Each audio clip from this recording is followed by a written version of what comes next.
Bueno, pues vamos a empezar primero, o sea, enmarcando el sistema floral. Claro, tenemos que hablar del creador del sistema. Entonces, de hecho, el doctor Edward Bach, si no hubiera llegado a las flores, ya hubiera pasado la historia por numerosos descubrimientos que hizo tanto en el ámbito de la bacteriología como la inmunología. Que no es una persona que de la noche a la mañana se levanta y dice ya lo tengo, son 38 remedios, sino que es alguien que empieza de lo más denso de la medicina, que es la cirugía, o sea, empezó como cirujano, y acaba en lo más sutil, que son la medicina liberacional, ¿no? O sea, imagina, hace un viaje de lo más denso a lo más sutil. Entonces este médico nació en Moseley, que es una población inglesa cerca de Birmingham, en 1886. Y bueno, viene de una familia media alta. El padre tenía una fábrica de latón, o sea, de metal, en esta Inglaterra en plena explosión de la revolución industrial, ¿no? O sea, que es esa Inglaterra de las fábricas, de los horarios interminables, de extrema pobreza de la clase obrera también. O sea que es uno de los detonantes que le hacen a Bach buscar una medicina que fuera para todos. Imaginaos en esa época, bueno, en finales del siglo XIX, contratar un médico eso era nada más que para la clase aristócrata y la clase de la clase real, digamos, ¿no? Los demás tenían que ir a los cirujanos barberos o a cualquiera que le pudiera echar una mano, pero la medicina era para una élite. Entonces, ahora esto lo vemos como muy normal, pero que un médico de su clase se interesara por las clases obreras y además que en los últimos años de su vida, o sea, con la terapia floral jamás cobró, es decir, él se dedicó al pueblo, a la clase obrera, a la clase campesina, incluso estaba mal visto por los de su clase. Es decir, yo lo enmarco como un médico que fue un gran pensador, porque además él bebió de fuentes filosóficas, tenía una formación impresionante tanto como médico como filósofo. Que alguien de su condición se interesara por la justicia y por la igualdad ya era un mérito en sí mismo, pero luego aparte como médico fue excelente. Entonces él primero empezó a trabajar, antes de ser médico, empezó a trabajar en la fundación de su padre, la fundición de metales, y recorrió, digamos, todos los puestos. O sea, me imagino que su padre se desengañó cuando vio que él no tenía ni espíritu negociante, ni para los negocios, ni para estar en los puestos de la fábrica. Pero sí que a él lo que le chocó mucho es ver el estado de terror constante que tenía la clase obrera en la fábrica por miedo a enfermar. Porque miedo a enfermar era los 4 duros que cobrabas los perdías y además ahí, ¿no? Ni había seguridad social, ni había sindicatos, ni había derechos, es que no había ningún tipo de derechos, o sea, no valías a la calle y además esas imágenes, ¿no? De esos portones de un montón de gente, salir el jefe de la fábrica y decir tú y tú, necesito 2. Y la gente allí horas y horas esperando que les cogieran que fueran para unas horas de trabajo, ¿no? Entonces después, o sea, cuando ya pasa 2 años la fundición, entonces cuando él se da cuenta que lo suyo necesita algo que tenga que ver con el arte de curar. Es curioso porque durante un tiempo él tiene una duda que no sabe si hacerse sacerdote o hacerse médico, porque claro, él lo que intentaba era ser un médico del alma. Por eso digo, el título es la medicina del alma, porque no sabía cómo buscar una medicina que curara al ser en su totalidad. O sea, y al final primero empieza por la medicina, menos mal que no es un sacerdote, porque hubiéramos perdido un gran médico, ¿no? Entonces estudia medicina primero en Birmingham de 1906 a 1912. Y en 1912, cuando acaba la carrera de medicina, se traslada a Londres, ahora pues la capital, a terminar su formación. Y es ahí donde él entra en contacto, primero se hace cirujano, empieza a trabajar en el Hospital Escuela de la Universidad de Londres, se hace cirujano, y lo que hace a posteriori es empezar a investigar sobre una rama de la medicina que era totalmente pionera en ese momento, que era la bacteriología y la inmunología. O sea, nadie se había ocupado del papel de las bacterias hasta ese momento. Entonces, lo digo porque parece un rollo, pero es que las bacterias tienen muchísimo que ver con lo que luego él consigue con las flores. Entonces, lo que intenta buscar es qué papel tienen las bacterias en el intestino con respecto al proceso de enfermar. y se da cuenta que cuando una persona está enferma hay una serie de bacterias o un grupo bacteriano que despunta sobre los otros y empieza a reproducirse de manera anómala. Y empieza a hacer clasificaciones entre estos grupos de bacterias y las enfermedades. Entonces, gracias a esa investigación, lo que consigue es empezar a pensar en unas coordenadas totalmente increíbles para ese momento.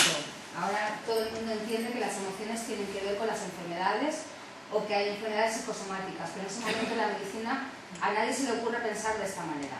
Entonces él lo que descubre es, o sea, clasifica 7 grupos de bacterias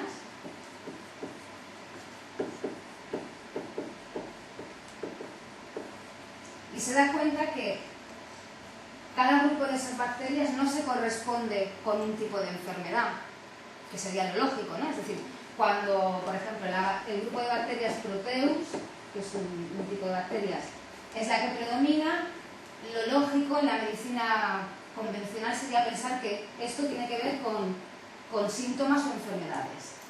Pues él no, empieza a pensar en otras coordenadas. En el sentido que se da cuenta que esos grupos de bacterias en realidad tienen que ver con estilos de personalidad. O sea, esto es muy avanzado en su época. Es decir, que imaginaos que cuando la persona lo que tiene es una producción anómala de bacterias, se corresponde con un estilo de persona, con una tipología de persona. Entonces lo que hace es preparar 7 vacunas a base de los grupos de bacterias. Para entender esto tenemos que irnos a la homeopatía, porque lo que empieza a hacer sin saber que lo estaba haciendo era funcionar de forma homeopática, es decir, de lo mismo te doy. Entonces, ¿qué hacía? Si tu grupo de bacterias predominante era Proteus, él cogía esas mismas bacterias, las preparaba en una vacuna y las inyectaba en el caudal sanguíneo. De tal forma que lo que hacía esto era neutralizar las toxinas que había en el intestino. ¿Qué conseguía con esto? Depurar todo lo que era el intestino y la persona sanaba. Porque la mayoría de las enfermedades además tienen mucho que ver con la toxina intestinal. Es curioso que Bach fue también un pionero en el estudio de la toxemia intestinal, es decir, la intoxicación en el intestino con el cáncer. Esto lo están hablando ahora los científicos del papel que tiene el pH, sobre todo, es decir, la acidificación con la proliferación de tumores. Bach ya hablaba de esto en los años 20. Y lo que recomendaba era una dieta a base de crudos, a base de cereales integrales, nada de carne, es decir, él era pro vegano, pues sí, prácticamente vegano, o una dieta vegetariana, para mantener digamos, la flora de forma alcalina y evitar la proliferación de tumores.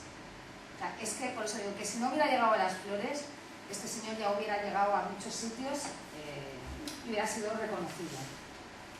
Bueno, entonces empieza a trabajar con estas 7 vacunas y empieza a darse cuenta que estas vacunas actúan en las enfermedades crónicas, sobre todo. Es decir, esas enfermedades que no te matan, pero que uno va lastrando toda la vida. Artritis, artrosis, migrañas, todo tipo de problemas, sobre todo articulares, que sabemos que ahora tienen mucho que ver con la alimentación. O sea, por ejemplo, ahora hay sobre todo temas de lupus y la artritis reumatoide, que resulta que lo primero que tienes que eliminar es todo lo que acidifica, porque todo lo que acidifica es inflamatorio. Pues que alguien ya pensara de esta manera en los años 20, a mí no me deja de sorprender cada día, ¿no? Entonces, estamos en 1913-1914, él sigue trabajando con estas vacunas y lo que hace a continuación es montar un consultorio médico en Harley Street, que era la zona más privilegiada de los médicos de esa época, y además coincide con la Primera Guerra Mundial. En la Primera Guerra Mundial él se presenta como, o sea, pretende ser médico, digamos, en el extranjero, con los soldados, y no es aceptado porque Bach ya desde nacimiento es una persona con una salud muy frágil. Parece ser que ella nace con una debilidad congénita del corazón y era una persona muy extrema en el sentido que cuando se obcecaba en algo se olvidaba de comer, se olvidaba de dormir, era una persona intensa, o sea, la palabra sería intensa. Entonces no lo cogen precisamente por su debilidad, porque estaba ya con un cuadro de agotamiento. Entonces, sin embargo, sí que se le deja de forma extraoficial trabajar con estas vacunas en enfermos, en enfermos de guerra y en heridos de guerra. O sea, sin embargo, extraoficialmente le dejan trabajar con las vacunas. Entonces, aquí sí que viene un punto importante de su vida, que yo creo que marca un antes y un después, que es el año 1917.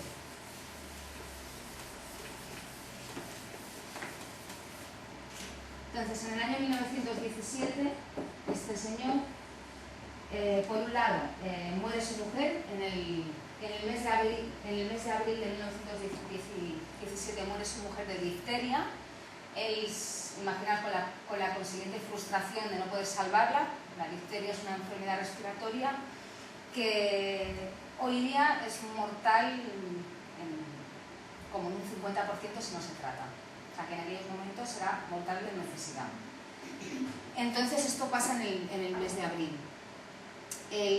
Bueno, esto ya es un tema personal, pero él ya estaba con otra persona con la que tenía una hija y se casa con ella en el mes de mayo, y en el mes de julio él tiene una grave hemorragia, se desmaya en su lugar de trabajo y bueno, lo tienen que operar a vida o muerte y descubren que lo que tiene es un cáncer, pero un cáncer parece ser que intestinal, le extirpan el bazo y bueno, es que no recuperan ni la conciencia, o sea, desmayado le operan y tarda días en recuperarse. Al despertar lo que le dicen es que lo suyo no tiene arreglo, que hay metástasis, que el cáncer está muy avanzado y que se vaya haciendo la idea de que hasta ahí llegaba. Entonces, como era una persona muy práctica y además, como digo, muy intensa, él lo que hace es decir, bueno, pues para lo que me queda, me encierro en mi laboratorio y sigo con mi trabajo de investigación con las bacterias, con las vacunas, a tal punto que empiezan a llamarle a su lugar de trabajo la luz que nunca se apaga. O sea, vivía, dormía, comía en su laboratorio sin cesar. A tal punto que empiezan a pasar los meses, tanto que pasa un año. Pasa un año y o sea, él se había olvidado que tenía cáncer, se había olvidado que le habían dicho que se iba a morir porque estaba a lo suyo. Este tipo de personas que cuando se concentra se olvida de todo lo demás. A mí me pasa lo mismo, me puedo olvidar todo. Y entonces el propio amigo que le había operado se lo encuentra por la calle y entonces se queda como pasmadísimo, pero le dice, va, pero si usted está muerto. O sea, es imposible que después de un año, y fue cuando él se acuerda de que de alguna manera le habían dicho que tenía que estar muerto, ¿no? Por la enfermedad que tenía. Y entonces ahí es como un punto de inflexión, ¿vale? Porque dice, ¿no tendrá algo que ver que a lo mejor un propósito definido, el estar entusiasmado en la vida, el tener algo tenga que ver con la sanación? Es decir, él empieza a hilar en el sentido de que si tú tienes un gran interés en vivir, si tus emociones son de alegría, de entusiasmo, eso tendrá que ver mucho con el papel de enfermar o de sanar. Y él empieza a dirigir su vida, porque esto claro es un replantearse, ¿no? Es decir, yo me he olvidado que estaba enfermo, yo me he dedicado a hacer lo que me apasiona y cuando he acordado resulta que no tenía nada. Y esto a veces pasa. Es curioso, ¿eh? Es curioso. Hay cantidad de casos catalogados de milagro, que no son milagro, sino que tienen que ver con justo esto, ¿no? Alguien que se le detecta o se le dice que tiene una enfermedad de mal pronóstico y que en lugar de deprimirse y quedarse esperando la muerte, lo que hace es decir, sí, pues para lo que me queda en el convento, ahora voy a hacer todo lo que siempre quise hacer y no me atreví. Y ahora como me da lo mismo todo, ahora voy a ser yo mismo. Y ese ser yo mismo marca la diferencia entre enfermar y sanar. Cierto. Entonces, veremos que una de las grandes colaboradoras de Bach, que es Mary Taylor, le sigue en la filosofía que tiene que ver con ser fiel a uno mismo. Y esto es casi la parte más importante de la terapia floral. Porque la enfermedad tiene que ver con dejar de ser tú y empezar a funcionar en función de lo que quiere el otro que tú seas. Y eso empieza a crear desarmonía porque tú interiormente te das cuenta de que no estás haciendo lo que quieres. Y eso empieza a generar emociones negativas. Y esas son las emociones que nosotros trabajamos con la terapia floral. ¿Para qué? Para que tú vuelvas a ser quien tú eres. Recuperes tu autenticidad y recuperes la conexión con tu yo superior, que es el que sabe. Entonces, hay mucha filosofía, aparte que es una medicina, entre comillas, es una herramienta de crecimiento y evolución personal. Y eso es lo que yo más me llevo de todo.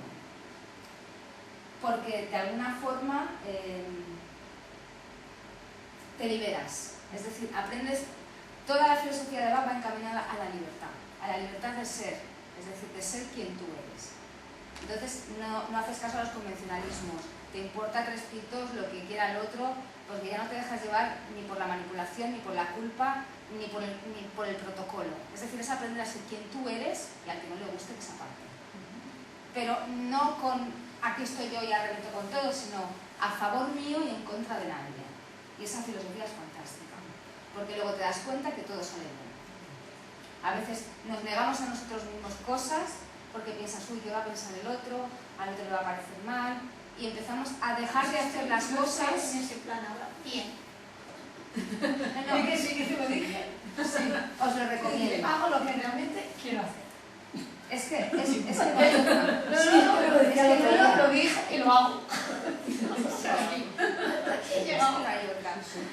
Entonces, es curioso porque además Bach en el año 18 entra en contacto con uno de sus grandes pilares a nivel filosófico, que es la masonería. O sea, Bach era masón, estaba en una élite masónica compuesta por muchos más médicos, donde estaban los grandes filósofos, tuvo contactos con la teosofía, con Rudolf Steiner, con toda la sabiduría que venía de la India, gracias a la teosofía. Es decir, veremos que la base de la terapia floral tiene que ver con la metafísica de la India, porque son los mismos planteamientos. Es decir, es devolver la dimensión espiritual al hombre. Es una ciencia con conciencia, porque aquí el problema que ha habido es que la ciencia se ha separado de la conciencia y va como un pollo sin cabeza, porque no tiene en cuenta al ser en su totalidad. Tenemos un médico para un brazo, uno para un ojo, para una oreja, pero nadie se cuida de cómo estás tú. Y ese es el gran problema que tiene la medicina. Entonces Bach lo que hizo es una nueva articulación terapéutica, que es devolver la dimensión espiritual. Entonces ya te digo que en 1918 él toma contacto con la masonería y gracias a los masones él entra en contacto con el hospital homeopático de Londres. O sea que él antes de terapeuta floral fue homeópata. Entonces le dan a leer el Organón de la Medicina, que es la obra cumbre de Hahnemann, y se queda sorprendido porque él estaba preparando las vacunas pensando de una forma homeopática.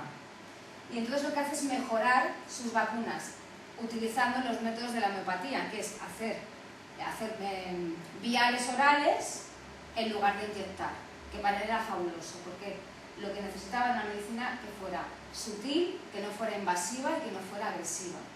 Con lo cual pasar de vacunas inyectables a viales para él fue fabuloso. Y descubre que todavía se mejora el resultado. A este descubrimiento de pasar de vacunas inyectables a vacunas orales se le llama los 7 nosodes de Bach. Y lo digo porque esto es de los años 20, pero todavía hay homeópatas que los utilizan. Es decir, siguen siendo actuales. Casi 80 años después.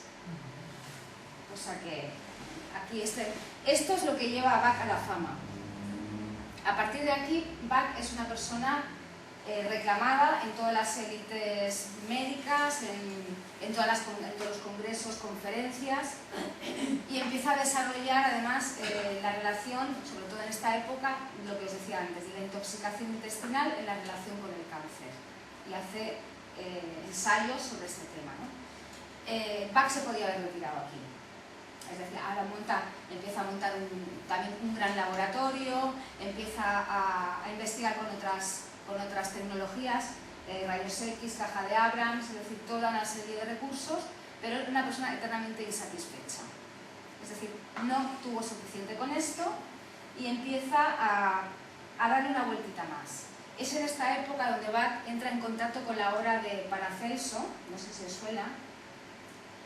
Bueno, Paracelso era un alquimista y además tenía toda una teoría de las asignaturas, es decir, se dedicaba a la botánica, al estudio de las plantas, pero desde un lugar donde la forma, el color, el patrón de crecimiento de una flor tenía que ver con las cualidades para las que servía. Y a esto se le llama alquimia vegetal. Entonces Bach empieza a pensar desde el lugar de Paracelso, y a esto le sumamos que él era de ascendencia galesa y tenía todo el conocimiento de la tradición celta, de la magia de los árboles, de las propiedades de las plantas, y entonces empieza a pensar, ¿y si yo pudiera sustituir 7 grupos de bacterias por 7 grupos de plantas? Y este es el gran paso de la Bach, mucho más que la homeopatía. Porque la homeopatía tiene metales, pero tiene venenos, y él quiere, cada vez lo que quiere es algo más puro. Y es en ese momento donde Bach se plantea abandonarlo todo.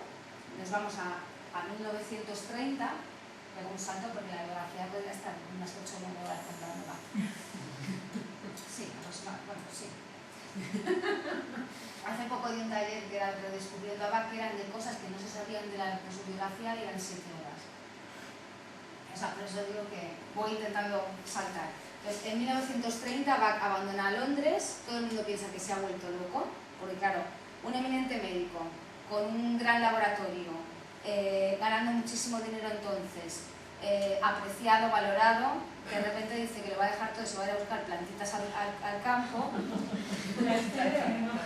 Pues no aquí no le sigue nadie. Es decir, los médicos no le entienden, los homeópatas tampoco, ni siquiera los masones. O sea, en este punto Bach se queda solo. Pero bueno, como todos los locos genios, hay uno que siempre da un paso más adelante, aunque los demás no sepan ni a dónde van. En 1922 él había conocido a una persona que era Nora Weeks. Él ya se había separado justo en ese año se separa de la segunda mujer que él tenía. Lo digo, es importante porque esta persona se va con él en 1930 y es su secretaria y su asesora, digamos, su compañera, además le ayuda a hacer los mapas de floraciones, es decir, su compañera hasta su muerte, y es su biógrafa además. Hay una biografía del Dr. Bach que está escrita por esta persona, es Nora Weeks. Entonces, en 1930, él tiene un problema, que es que está buscando unas flores, pero no sabe cómo prepararlas. Porque claro, los remedios homeopáticos se cambia la polaridad. A polaridad negativa para que neutralice. Pero no sabe hacer esto con las plantas. O sea, tenía un problema con la polaridad. Pero en ese momento lo que él hace es descubrir el método solar, que es el método por el que se preparan las flores.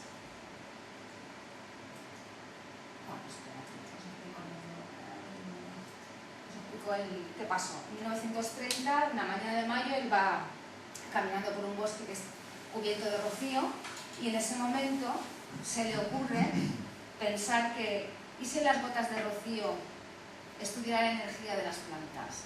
Claro, esta forma de pensar tiene que ver con los alquimistas, porque los alquimistas lo que hacían era coger precisamente el rocío de la mañana, porque era un remedio curativo.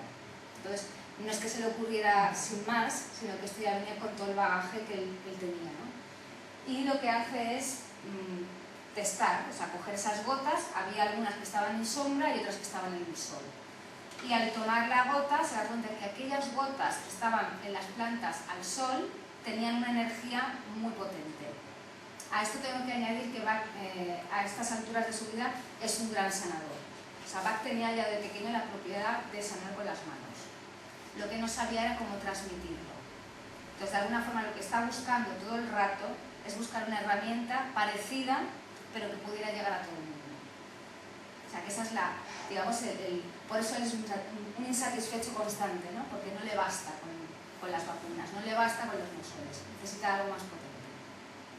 Entonces, lo que hace es, claro, recoger gotas de rocío, francamente eso es muy entretenido.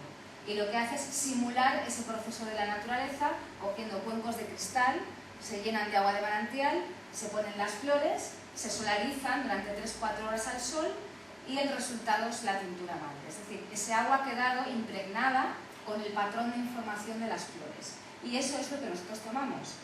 Entonces se dio cuenta que determinadas flores tenían la capacidad de resonar con emociones y pensamientos humanos, a tal punto de llevarlos al equilibrio.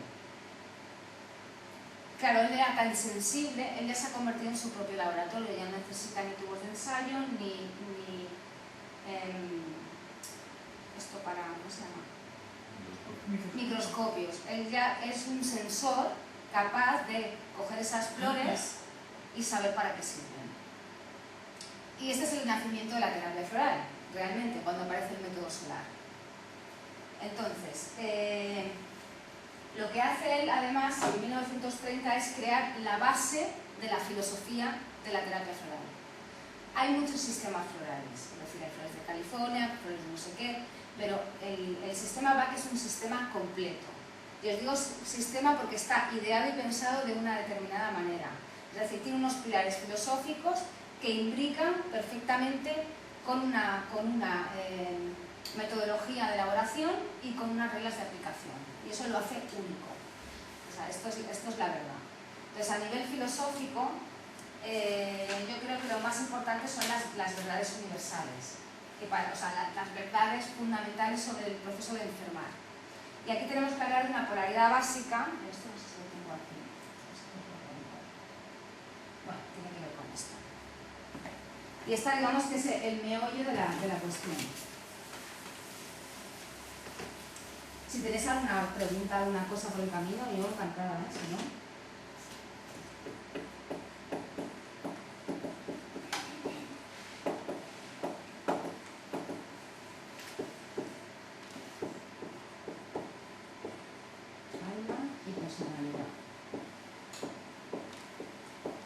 Entonces, para Bach, el ser humano existe una polaridad básica.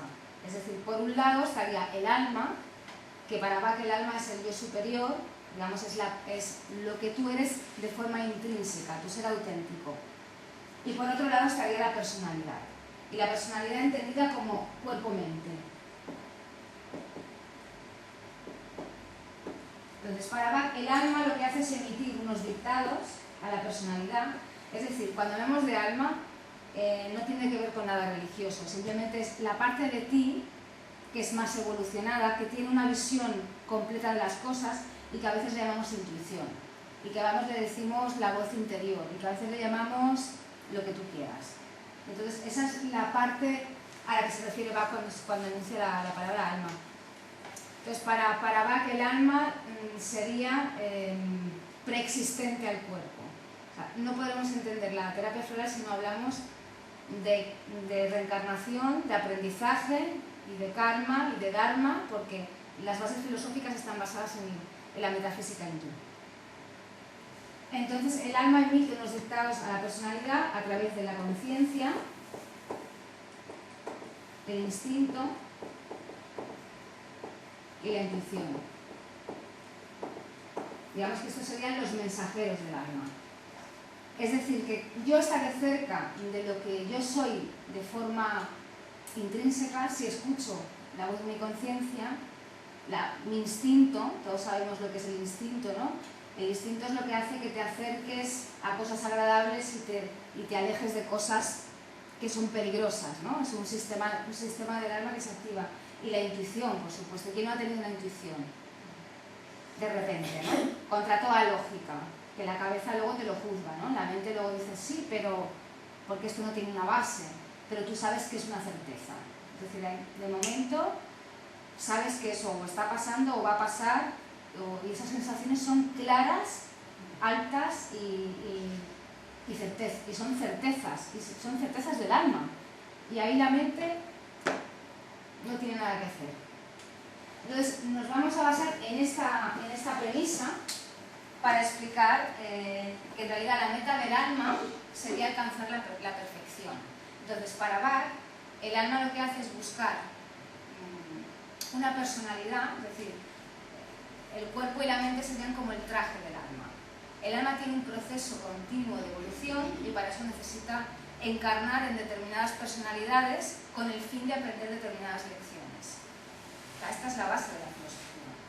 Entonces necesito una personalidad que se adapte a la misión que yo he venido, tenemos que hablar de propósito o misión, al propósito que yo necesito. Esto también es muy budista y muy hinduista, totalmente. Entonces, para Bach, en realidad, la enfermedad no sería un mal, sino que sería un aviso, sería una advertencia de que nos hemos desviado del camino.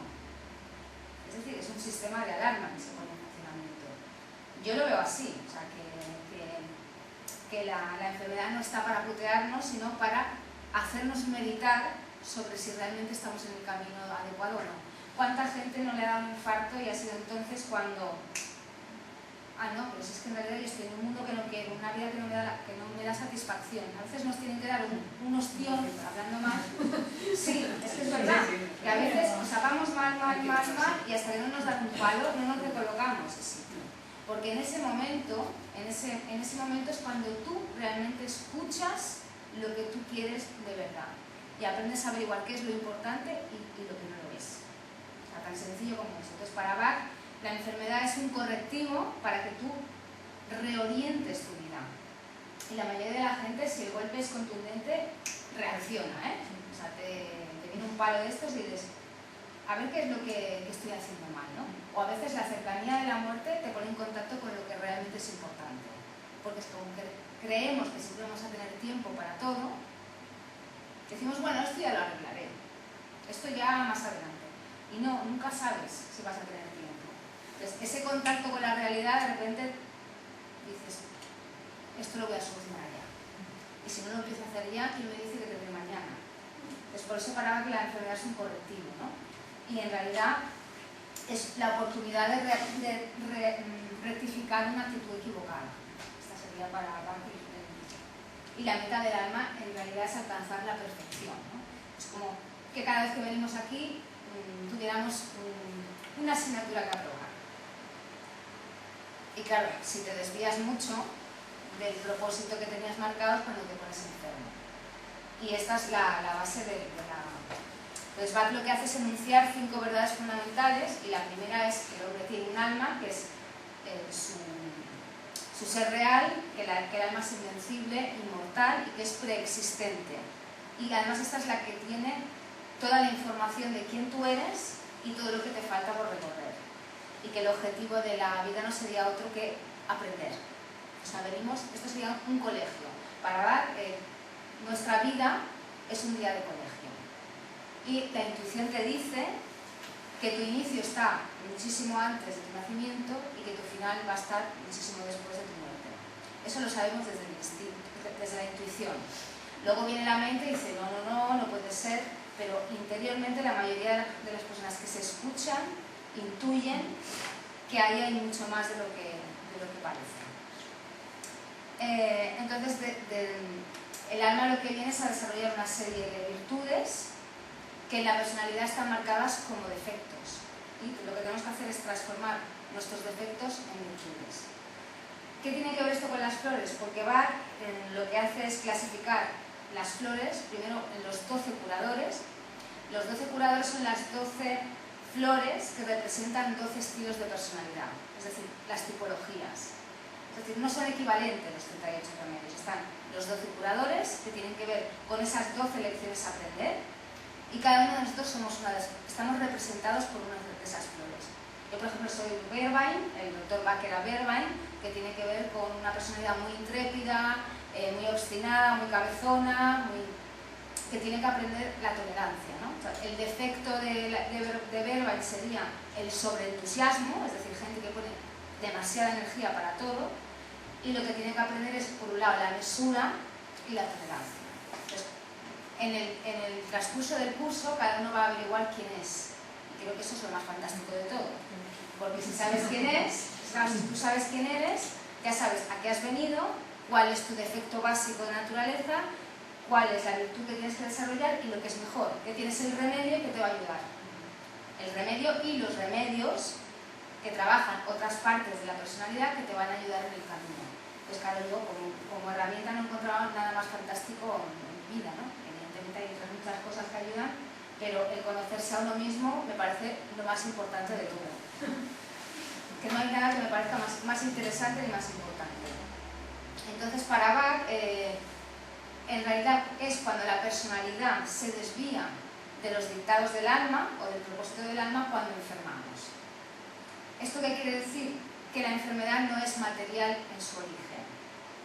La enfermedad, cuando llega al cuerpo físico, es el último estrato. Os voy a poner un ejemplo muy simple, pero que creo que todo el mundo lo entiende, que es el proceso de enfermar.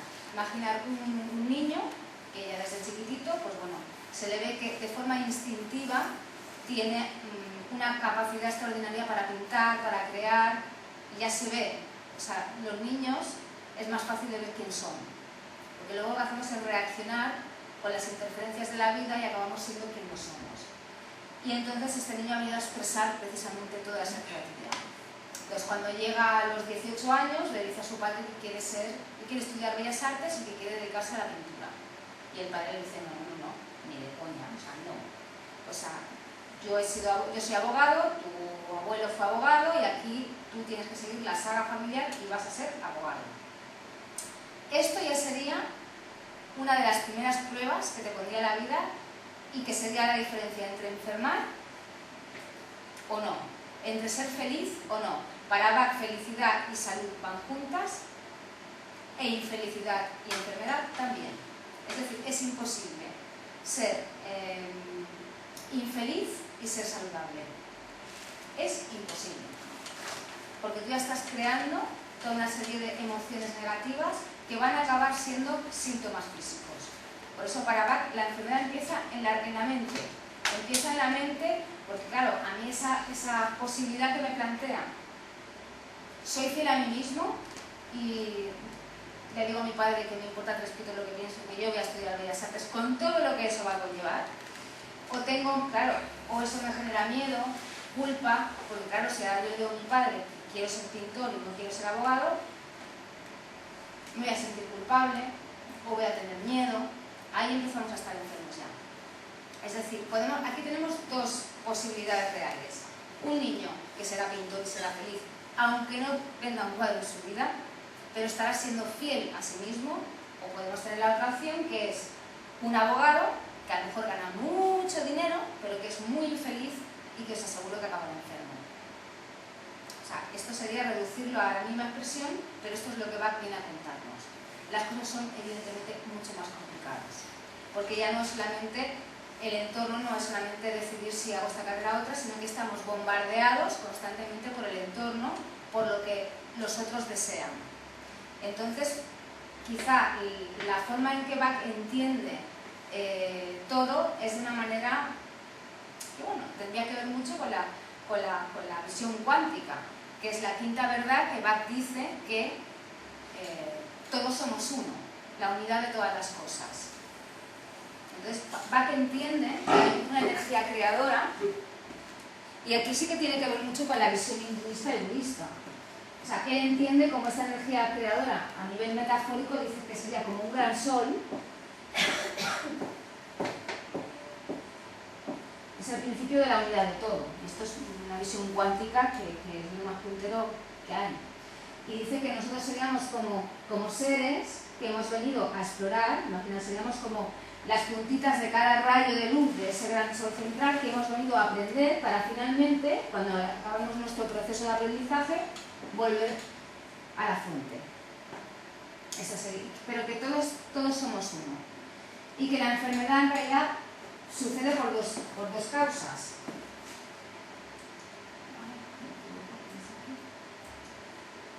Exacto.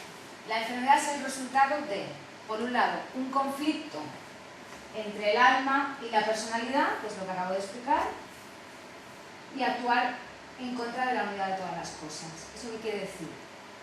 Que lo que yo me hago lo hago a mí, pero te lo hago a ti y se lo hago al todo.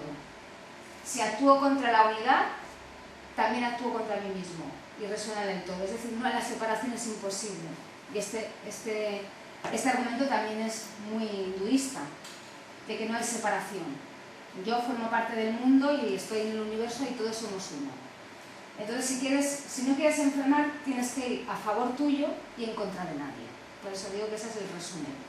Si tú quieres ser un ser saludable, no puedes ir en contra de ti, porque si vas en contra de ti, en realidad tú eres un espejo. También voy a ir en contra de ti y voy a ir en contra de todo. Entonces, para Bach todos somos uno. Esto ya lo dicen en el yoga Ekonkar, que significa eso. Todos somos la misma cosa. Ese sería un poco el mini resumen de la filosofía, ¿no? de Bach. Entonces aquí, bueno, la metodología de elaboración, que es lo que hemos comentado, porque hay dos maneras. Está el método solar y luego está el método de producción.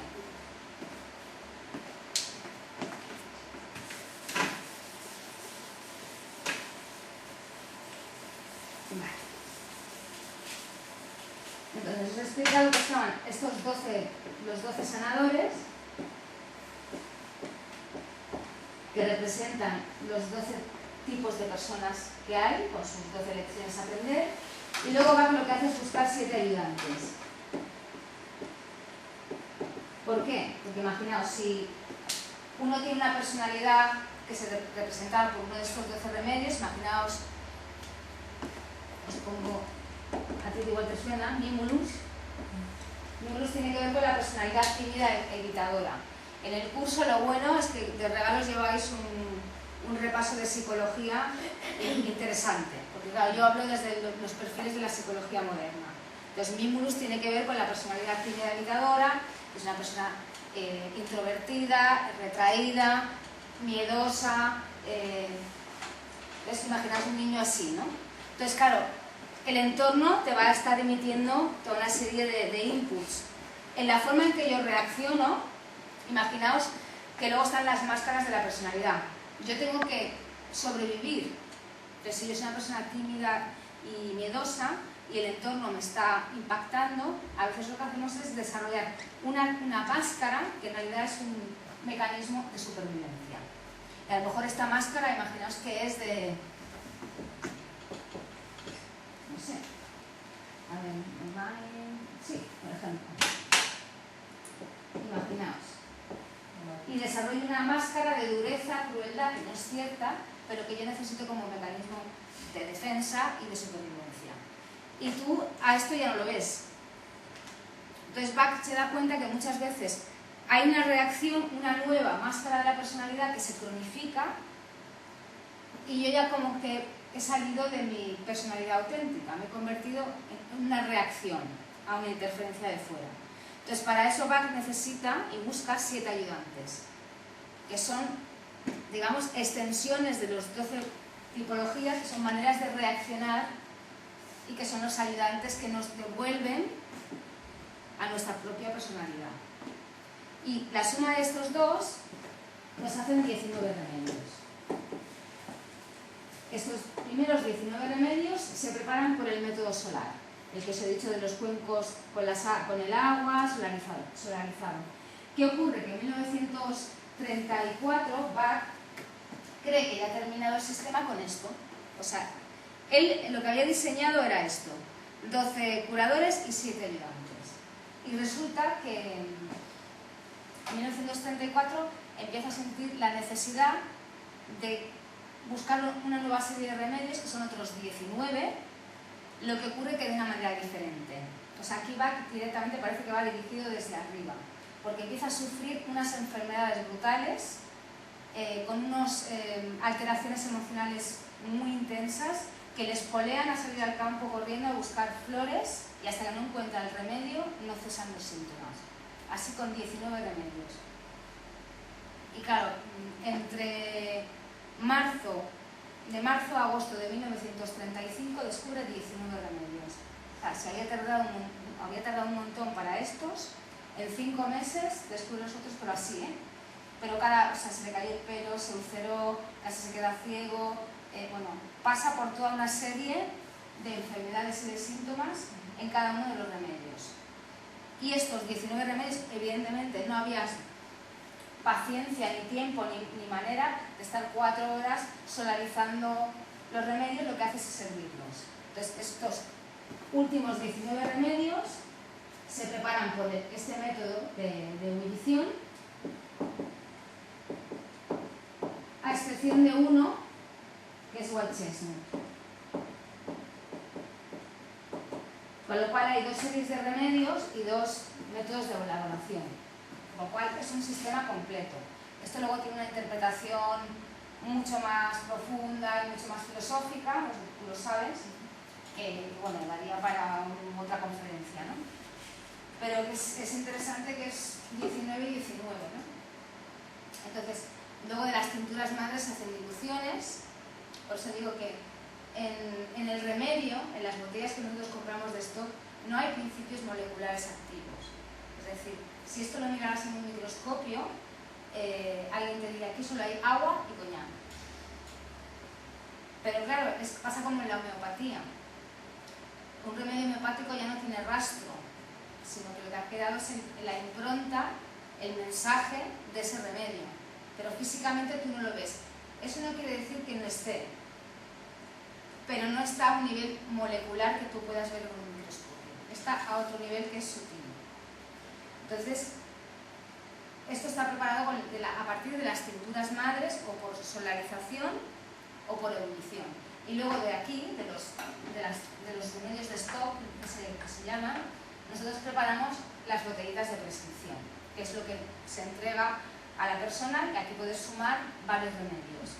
De hecho, Bach llegó a hacer elaboraciones de formulaciones hasta de 9 remedios juntos. O sea, esto nos permite mezclarlos todos y tomarlos desde aquí.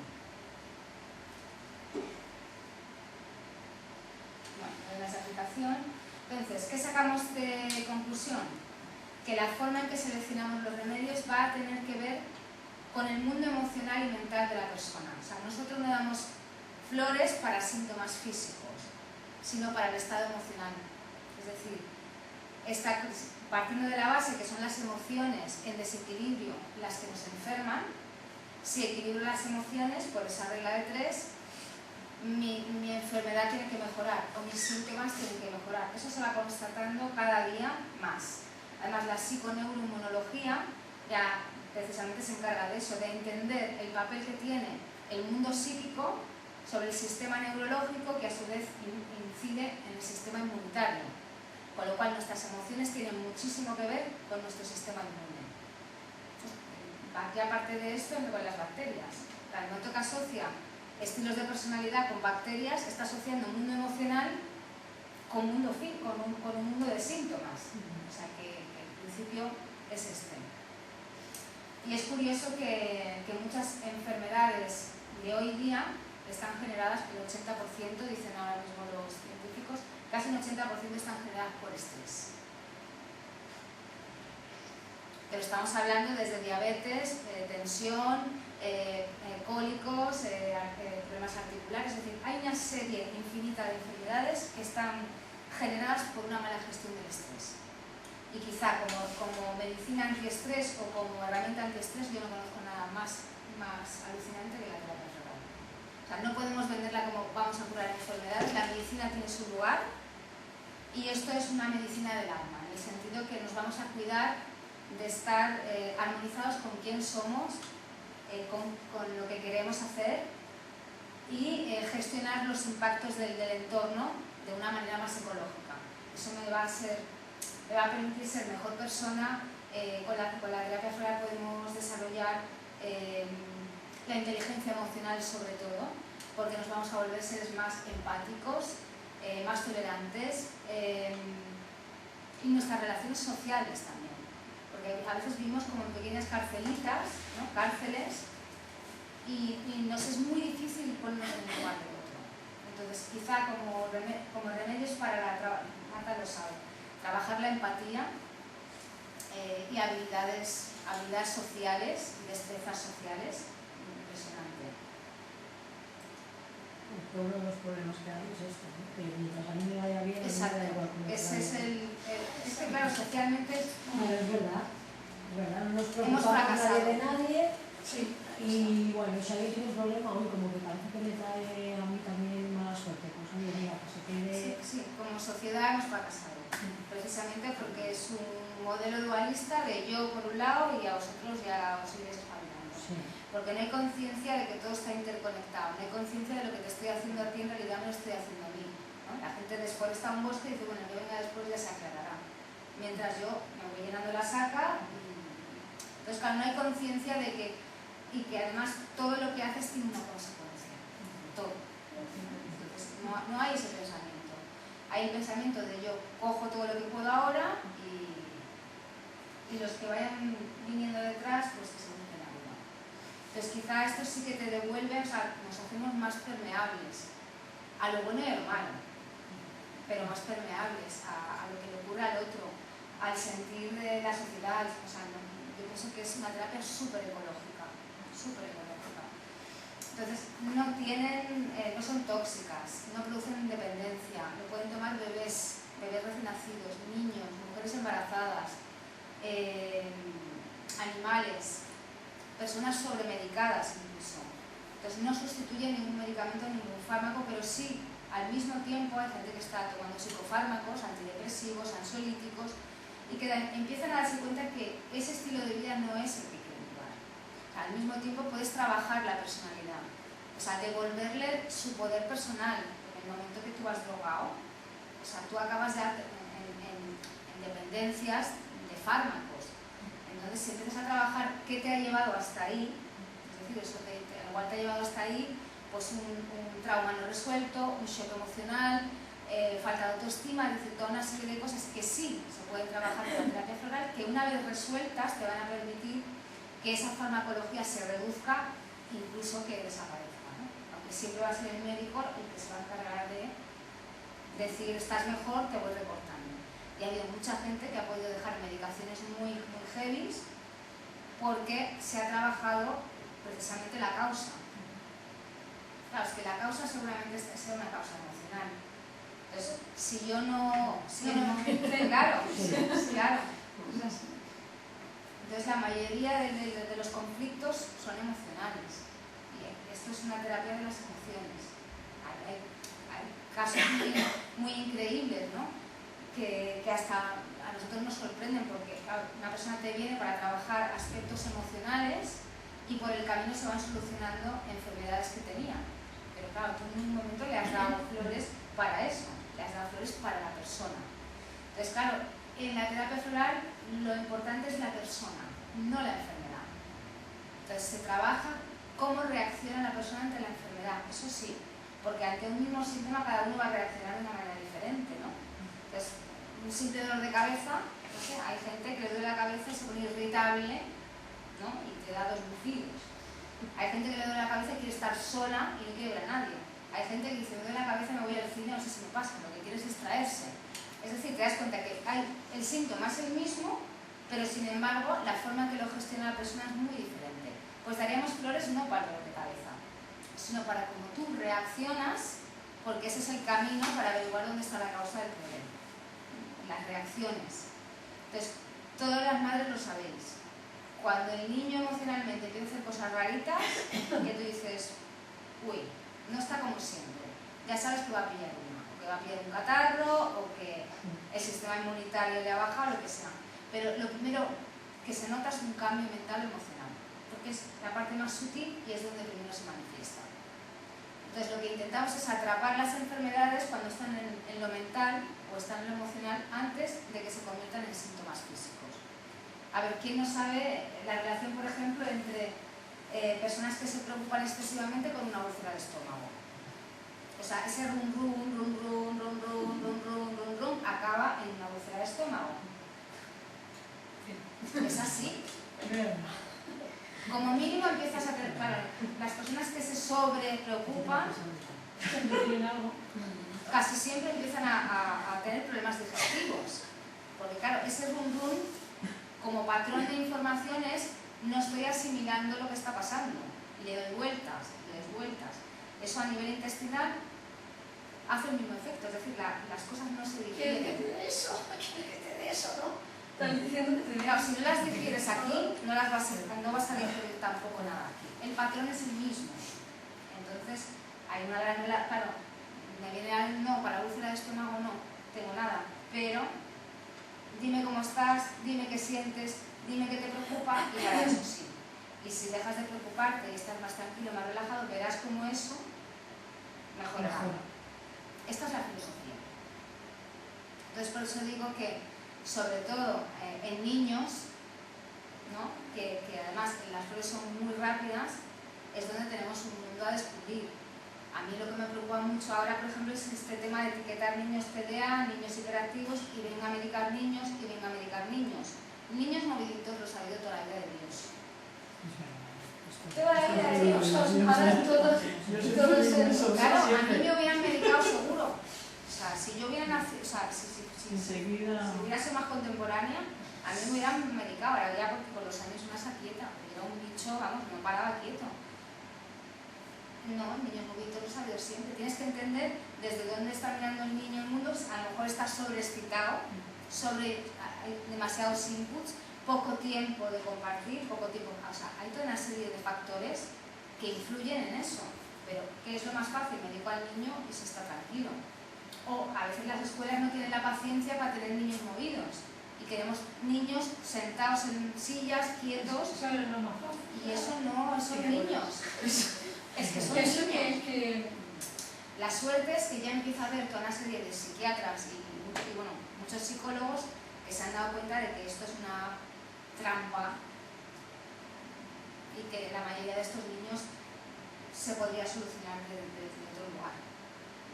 Y que de todas maneras no todos somos iguales.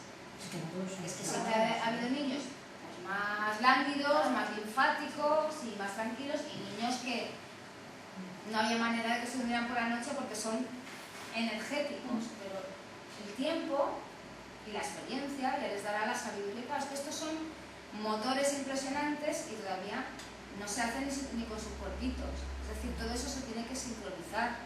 Para eso está la madurez. Pero claro, es que la niñez es para eso, es para jugar, para saltar, para experimentar, para... Si no, ¿cómo vas a conocer el mundo? Si te quedas quieto así. Pero claro, como vamos todos tan acelerados, los niños no dejan de ser un espejo de cómo vamos nosotros. Es que es verdad. O sea, mirar a los niños y mirarnos a nosotros igual. Nosotros vamos también, como podéis, sin cabeza, corriendo por ahí todo el día, y los niños hacen lo mismo. Hacen exactamente igual. Entonces, fabuloso en el sentido de que no pueden interactuar tampoco con ningún medicamento que se pueda estar tomando. No hay ninguna contraindicación, ni en bebés, ni en niños, ni en el embarazo, que sabéis que muy poquitas cosas se puede tomar. Pues la terapia floral también es una gran ayuda, incluso en el proceso, que es un proceso constante de cambio, como proceso de adaptación, para que tú tengas una relación más empática o sea, se puede vivir un embarazo de una forma muy, muy diferente si tú estás emocionalmente armonizada. Yo lo sé por experiencias, ¿no? De vivir embarazos, incluso de familiares, apoyados con las flores de Bach, y ves que es otra vivencia, ¿no? Es otra cosa. Es un sistema que lleva funcionando más de 75 años. Además aquí no, en España todavía no, lamentablemente, pero en otros países esto está en la seguridad social. En Cuba esto está en la sanidad desde el año 98. Se aplica en Cuba, sí. Son pioneros en medicinas naturales y en terapias naturales. Tienen más tradición. Tienen más Se han tradición. quedado en la tradición porque tampoco podían alcanzar lo otro. Al no tener se han quedado en acceso eso. a la farmacología, pues han desarrollado técnicas naturales. Entonces, además, los informes médicos, que hay una parte de estas personas que además se dedican a la investigación en los hospitales con la terapia floral. Y unos documentos que son válidos a nivel científico, porque se han hecho siguiendo los protocolos de doble ciego y haciendo las cosas como se requieren hacer si tú quieres presentar un trabajo de investigación. Y claro, ya pues desde el año 98 se está haciendo en hospitales. Chile también es... Estudios de Cuba los hacen los médicos militares. Sí, militares. Aquí, como siempre, pues vamos con más retardo, ¿no? Pero la idea... Aquí la idea sería hacer unas formaciones muy profundas de terapia floral y que esto al final se pueda regular. De hecho, una de las ramas de de SELIVAC es estar como interlocutores válidos, ¿no? A la hora de una regulación, un equipo en la Junta, los socios, y hacer masa, porque claro, en la asociación somos muchos terapeutas y hay muchos terapeutas profesionales. Y entonces ser representantes, digamos, de la terapia floral en España en el momento que se regule la terapia. Y esto también es uno de los trabajos que estamos haciendo, ¿no? Bueno, entonces lo que es la terapia floral no es lo mismo que coger unas florecitas y hacer un bote. O sea, la terapia implica todo un proceso que, claro, mi cometido es formar terapeutas al final, ¿no? Te puedes quedar en un nivel más de usuario, pero la terapia floral es un proceso más complejo que cojo unos botecitos y me los mezclo, ¿no? Entonces, es un proceso de comunicación, porque no tenemos que crear un entorno terapéutico, una terapia que tendría un apoyo en las flores de Bach, pero es una terapia, pues es terapia floral. Entonces, en este proceso se unen la persona que acude a la consulta, las esencias florales y el terapeuta floral, que se supone que es una persona con conocimiento acerca de las esencias florales, su aplicación, que conoce técnicas de entrevista, acompañamiento y lo que son procesos de cambio, ¿no? Y cuantas más herramientas se tengan, pues muchísimo mejor, ¿no? Herramientas de psicoterapia, de la PNL, de la Gestalt, y se supone que cuanto más empático y más si eres capaz de crear sintonía, confianza, pues estarás creando un entorno terapéutico adecuado, ¿no? Entonces, mediante la administración de las esencias, la conversación terapéutica y la relación con la persona, se pueden lograr cambios significativos a nivel físico, emocional y social. O sea, que los cambios se ven. Las personas cuando vienen dicen, es que me envío un año atrás y es que lo que he recorrido es fascinante, ¿no?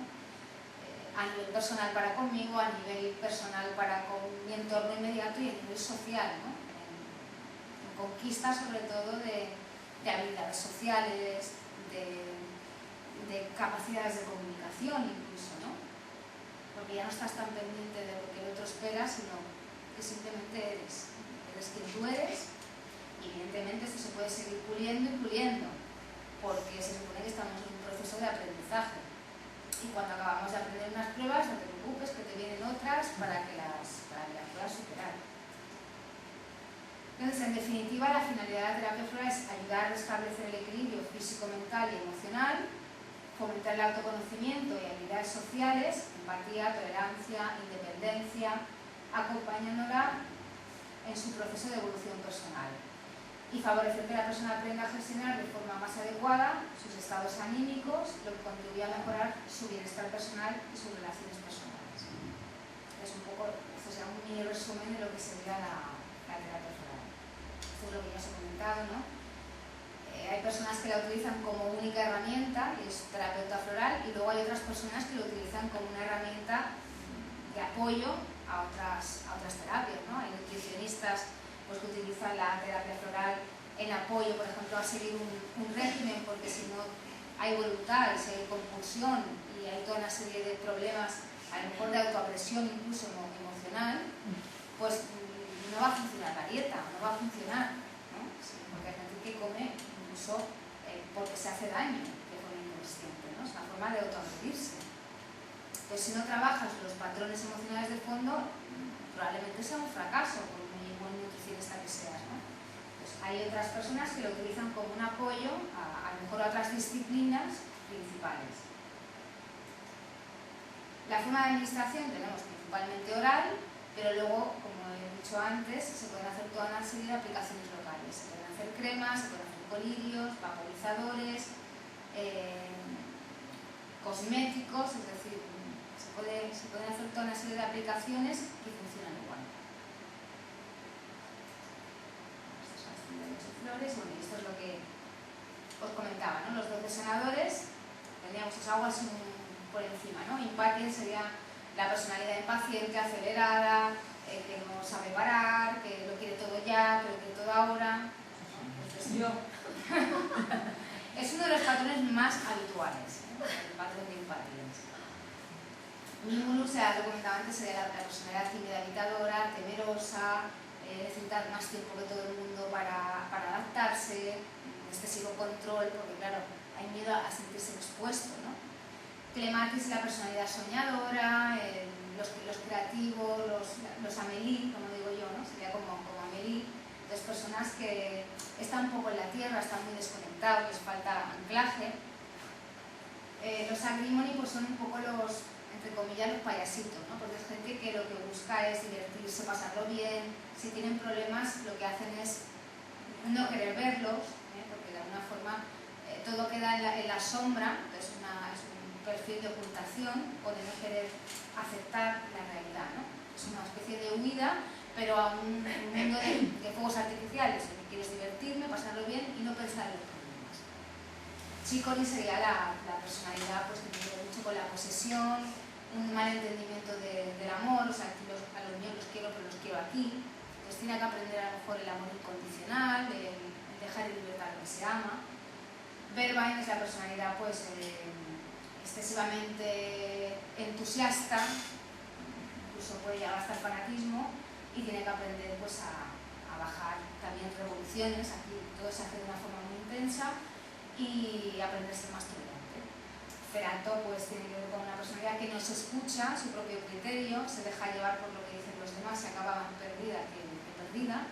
Entonces tiene que aprender a conectar con su intuición, con su propio criterio. Centauro tiene que ver con la personalidad dependiente, personas que no saben decir que no, que necesitan supeditarse a una personalidad más fuerte. Sería un poco como la Cenicienta, ¿no?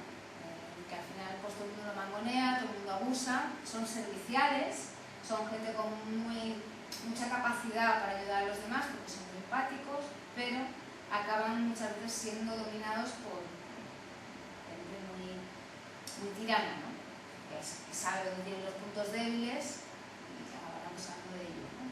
Escleranthus es la personalidad un poco obsesiva en el sentido de, no sé, esto es la base de la personalidad obsesiva, personas que todo lo llevan a A o B, es decir, y si A, y si B, o sea, gente que está todo el día dudando, tiene que ver con inestabilidad, duda, desequilibrio, y todo lo llevan siempre a un callejón de dos calles, ¿no?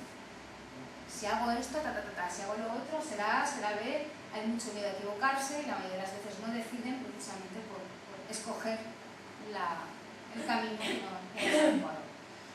Walter White es una personalidad quizá muy rígida, poco expresiva, poco emocional.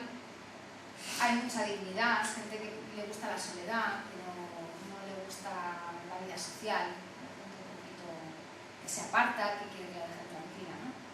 Gentian es la personalidad negativa, pesimista, ¿no? Que siempre piensa lo peor, que todo lo que puede pasar, siempre el vaso medio vacío. Estos son por encima 4 cositas, ¿no? Y Rob Rose tiene que ver con una personalidad muy sensible, que probablemente tiene mucha tendencia a sobresaltarse, aquí más que miedo ya hay incluso pánico, una persona muy sensible a todo cambio, un ruido, una persona que se sobresalta mucho, hay exceso de sensibilidad. Estos un poco serían como los 12 perfiles.